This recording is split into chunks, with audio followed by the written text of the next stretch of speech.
Allah subhanahu wa ta'ala promised a good life in the Qur'an, but it's not what you think. Allah subhanahu wa ta'ala says in the Qur'an, whoever does righteousness while believing, we will give them a good life. In fact, a deed cannot be called righteous unless it's done on the basis of faith.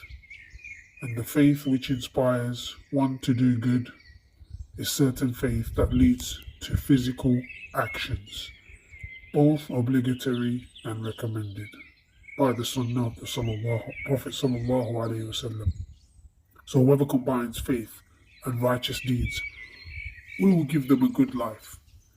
But what does good life mean? The scholars of tafsir explain, it doesn't mean luxury. It means one of three things: contentment. That is to say, you're satisfied even if life isn't quote-unquote perfect.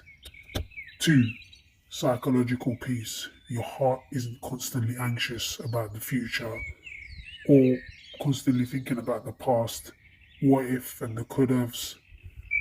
And 3, trust in Allah subhanahu wa ta'ala, that you move forward without fear of failure.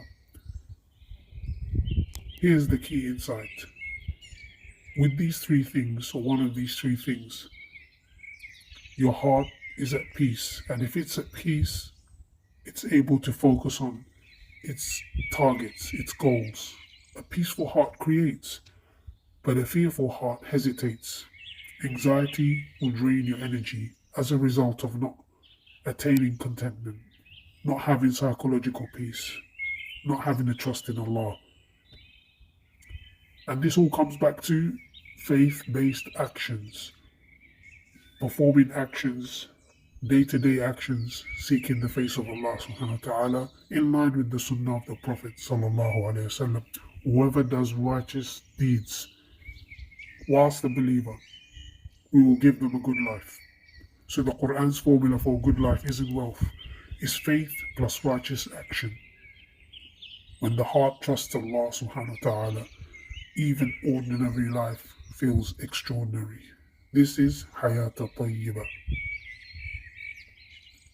Follow for more Qur'anic wisdoms and comment peace if you want part 2.